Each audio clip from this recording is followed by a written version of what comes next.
This video will show the spawning, gametes, larvae, and larval behavior to light for Idanthyrsus australiensis, then Sabellariidae trochophore development. A few moments after the female was removed from her tube, her contracting muscles expelled her eggs from her body through the nephridiopore. The specimen was identified as female by its pinkish gametes.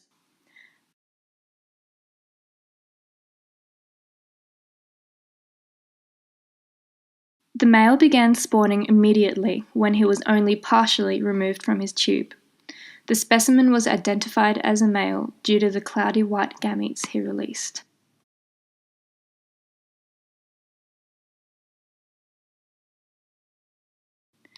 The eggs were placed under a microscope before being fertilized to see before and after. Note there is no line surrounding the eggs as of yet. The sperm are much smaller than the eggs and have long tails.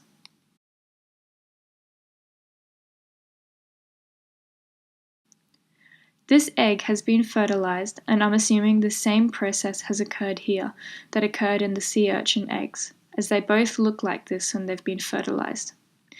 In sea urchin eggs, once fertilized, to prevent multiple sperm entering the egg, also known as polyspermy, a fast block and a slow block are initiated. The fast block is known as the acrosomal reaction. When the sperm enters the egg, sodium ions create a depolarization, causing a temporary block to the other sperm. The long block then begins, known as cortical reaction. Cortical sacs release their contents, removing sperm receptors on the eggs and lifting the vitelline layer, creating a shield around the egg. This fertilized Idanthyrsus egg resembles a fertilized sea urchin egg, so I'm assuming the same process has occurred. However, there is no evidence to support this. The small circle you see could either be a sperm head or potentially centrosome associated with meiosis activity. The dissection microscope is set to 4 times, and at this stage they resemble balls. Presence of cilia can be assumed as their form of locomotion. Cilia can be seen protruding from the posterior, and I often observed particles being entrapped in them. This was a small behavioral experiment to see if the larvae were photolytic or photophobic. They appeared to be swimming towards the light in a photolytic behavior.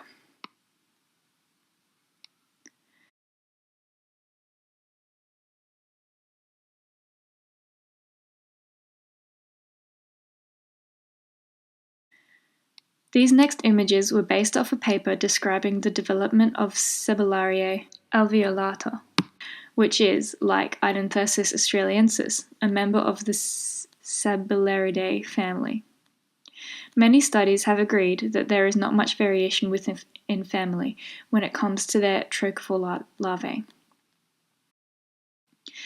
At 25 days since fertilization, an apical tuft, prototroch, and chaetae are visible.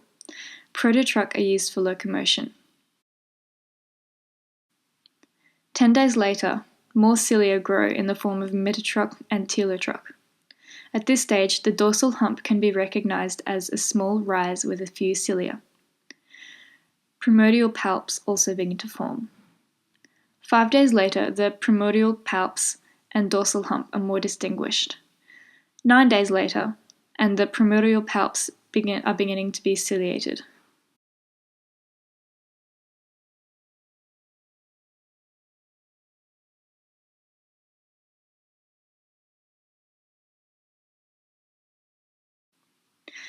At 75 days since fertilization, the larvae is elongated and have longer primordial palps, chitages, which will be legs, and now begin to grow dorsal cilia.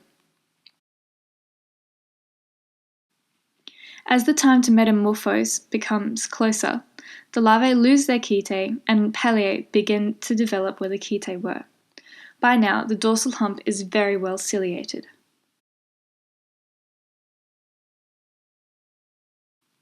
Post-metamorphosis, some features are rearranged and new structures such as the opercular lobes and anterior tip, are present.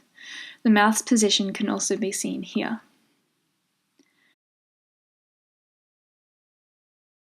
Juveniles develop nuchal hooks and opercular filaments.